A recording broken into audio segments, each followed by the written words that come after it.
Para compreenderem as Escrituras, vamos continuar estudando Salmo 72, que é uma oração de Salomão, pedindo para que Deus abençoe o governo do rei, o seu reinado, assim como foi no reinado do seu pai, as suas atitudes de sabedoria, as suas atitudes justas, que trouxeram a paz, a alegria para o povo de Israel. E, ao mesmo tempo, essa oração de Salomão, na unção do Espírito Santo, dentro do dom da sabedoria que Deus havia lhe dado, junto com o batismo com o Espírito Santo, é uma profecia a respeito de Cristo, o Rei eterno que vai estabelecer o seu reino e que não terá mais fim. Então, também de um descendente de Davi, na figura, na tipologia do reino, do reinado, tanto de Davi quanto de Salomão, na direção do Espírito Santo. Então, vamos estudar agora, a partir do versículo 13 da palavra de Deus, nos Salmos, que Jesus diz que está falando sobre ele, sobre a sua vida, sobre o seu ministério, sobre o trabalho do Messias entre nós. Quem é o Messias? O que ele faz?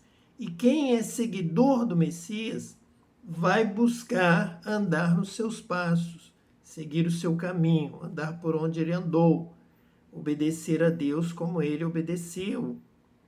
E para que isso se consuma, se complete, para que você receba essa palavra, lembre-se do que Jesus falou e tenha poder para viver e praticar esta palavra, para obedecer ao Pai como Cristo obedeceu, você precisa ser batizado com o Espírito Santo, receber o poder do alto, receber a presença do Espírito Santo habitando na sua vida, para que você possa lembrar da palavra, buscar obedecer à palavra e ter autoridade e poder para praticar, para realmente viver de acordo com essa palavra. Jesus completou a obra na sua vida, na sua morte, na sua ressurreição, na sua ascensão aos céus e, especificamente, a conclusão é quando ele derrama o Espírito Santo sobre a igreja, sobre os seus seguidores, sobre os discípulos, sobre os apóstolos.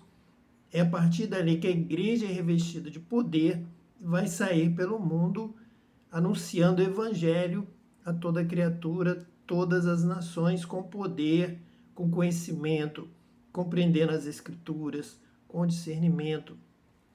E nós verificamos nesses dias que o povo que se diz seguidor da palavra de Deus não está compreendendo as Escrituras, não está buscando como Jesus avisou, ensinou, alertou, exortou, para que buscasse nos profetas, nos apóstolos, nos salmos, para que buscasse nos livros de Moisés.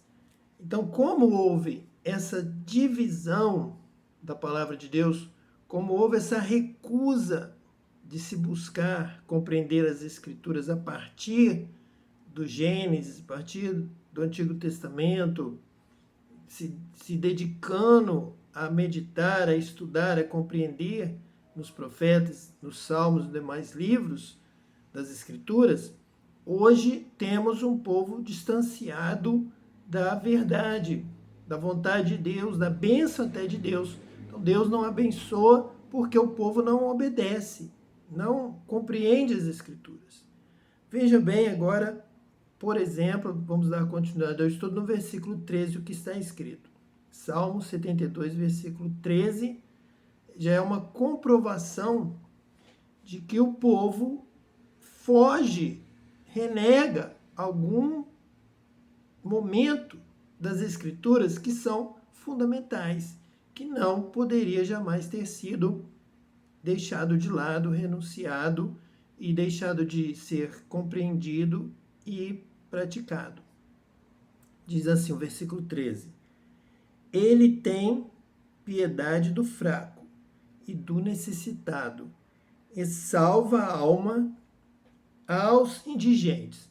Jesus mesmo vai dizer que ele veio para os doentes, para os enfermos.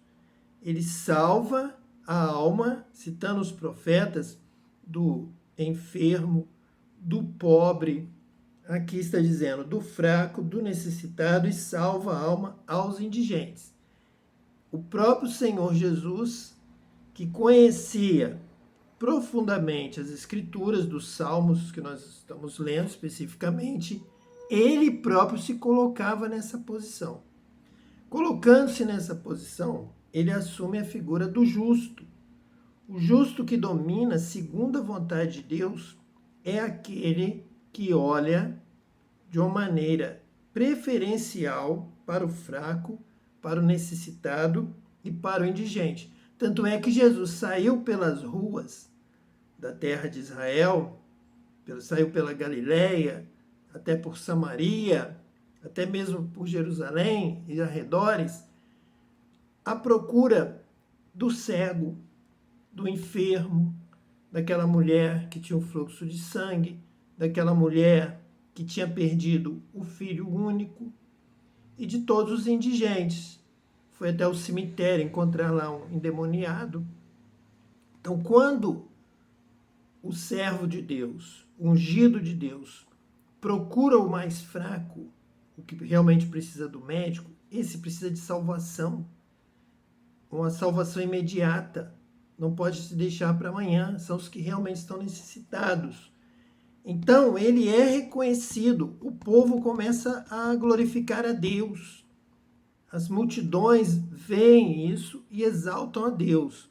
Então, Jesus seguiu este caminho da oração de Salomão, inspirada pelo Espírito Santo. Jesus tomou posse dessa palavra para praticá-la. E nós, em nome de uma reforma mal dirigida, abrimos mão, renunciamos a isto. Então, quando algum de nós que se diz praticante, obediente da palavra, mas renuncia a certos pontos por culpa de uma reforma mal orientada, ele não consegue transmitir ao povo essa noção de justiça. Ele é muito avarento, ele é muito interesseiro. Como ele acha que não precisa dar esmola, não precisa olhar para o pobre, porque a sua reforma o ensinou assim, ele é visto pelo povo como alguém apenas interesseiro. Ele quer o benefício pessoal, ele já tem muito e quer mais. E quanto ao pobre e ao necessitado, como está aqui escrito na palavra de Deus, e ao fraco, este não deveria estar tendo uma atenção desta pessoa que se diz servo de Deus? Veja que está na palavra. Davi seguiu essa palavra. Salomão, que orou, seguiu essa palavra. Jesus seguiu essa palavra. Paulo disse que ao encontrar-se com os demais apóstolos, eles o orientaram para que ele não se esquecesse dos pobres.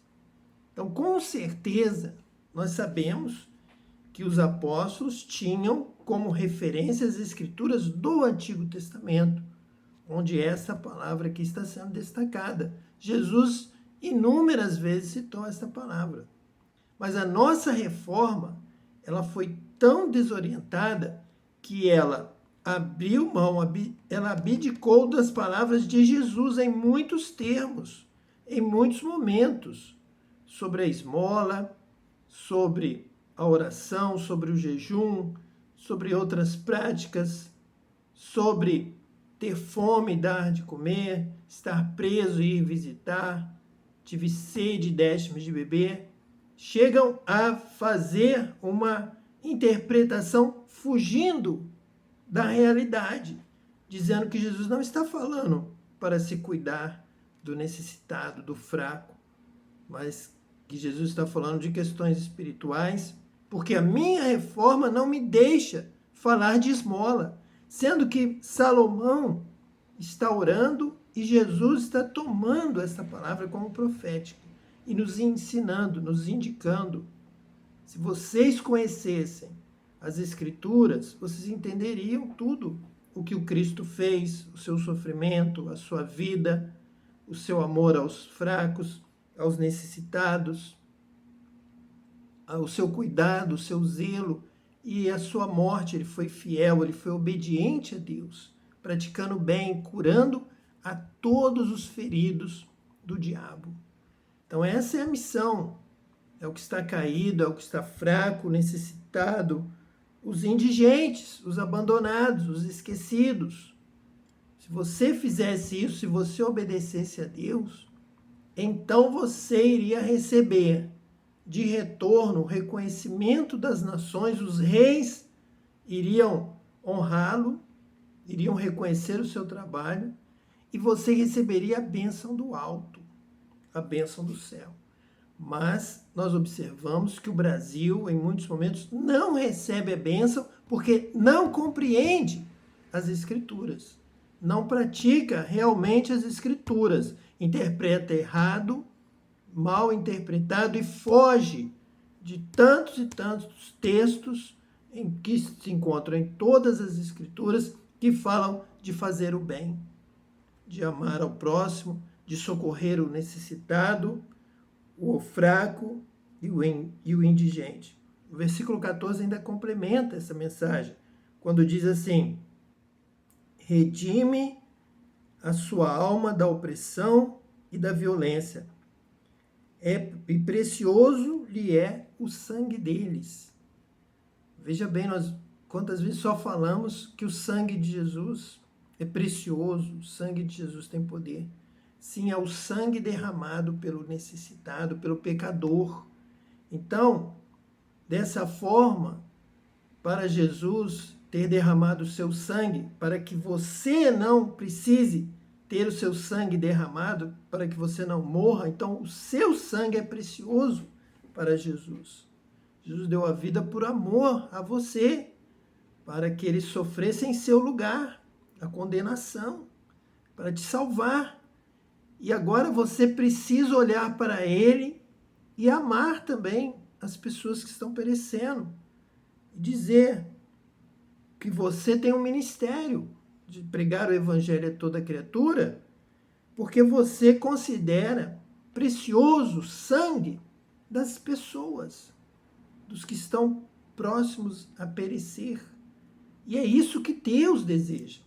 E quando você faz esse trabalho, quando você ama o próximo, você redime almas da opressão e da violência. Quando você trabalha em favor da vida, do necessitado, do carente, do que está preso, do que está próximo a morrer condenado. Quando você faz esta obra, você glorifica a Deus, a alegria no céu. Quando essa pessoa recebe a cura, recebe a libertação, recebe o consolo, recebe a paz, recebe a alegria da vida eterna, da salvação, ele louva a Deus. Este louvor chega aos céus. Este louvor é encaminhado ao trono de Deus. E Deus responde do céu, abençoando essa vida e abençoando aquele que foi o canal da bênção, aquele que amou. Como Deus fez com Jesus, como Deus se agradou de Jesus, Deus também se agrada da pessoa que segue a Jesus, que serve a Jesus, que anda nos passos de Jesus. E eu sei que você quer andar nos passos de Jesus, quer viver como ele viveu, quer amar como ele amou. E eu tenho a resposta para você. É o batismo com o Espírito Santo. Antes que você diga que é impossível, vamos trabalhar dessa forma. Seria impossível se Jesus já não tivesse programado, planejado, pensado nisso e preparado, pedido ao Pai: Pai, dá a porção do Espírito Santo, dá o poder para que os meus filhos, os meus irmãos, os meus servos possam andar no meu caminho e continuar o meu trabalho e ter poder para viver como eu vivi, para vencer, para ganhar almas, para evangelizar, para levar este evangelho ao mundo inteiro, porque é tal bênção, tal salvação, que não pode ficar restrito apenas aqui a Jerusalém, a Judéia e Samaria, mas que possa ir até os confins da terra. E ele vai e continua indo, chegou até aqui, o dom do Espírito Santo, o batismo com o Espírito Santo, porque Deus continua querendo salvar a humanidade inteira. Então vamos orar. Senhor, em nome de Jesus, o Cristo, o justo, Senhor, nós clamamos, ó Pai, pela salvação das almas de todas as nações, pela libertação dos oprimidos, ó Deus, que seja dada vista aos cegos, que os famintos recebam alimento, que as vidas que estão aflitas, Senhor, recebam a paz, sejam curadas, sejam libertas de toda opressão maligna, de todo mal, sejam salvas, abençoadas, sejam felizes, Senhor, nessa terra, dá vitória, ó Deus, e para que essa mensagem continue sendo anunciada a todas as nações, até os confins da terra, nós clamamos pelo batismo com o Espírito Santo, que todo o povo seja revestido de poder, que todos recebam os dons espirituais, dons de sabedoria, dons de discernimento de espírito, dom de ciência, todos os dons, Senhor, para que a Tua palavra seja anunciada com sabedoria, para que haja poder para curar, para libertar, e vidas continuem sendo salvas e nascendo de novo e adorando a Ti, ó Pai, em espírito e em verdade, que haja louvor ao Teu nome em toda a terra. Nós oramos Te agradecendo pela resposta, pelo milagre. Em nome de Jesus, o justo, o Salvador, o Cristo. Amém. E que Deus te abençoe eternamente.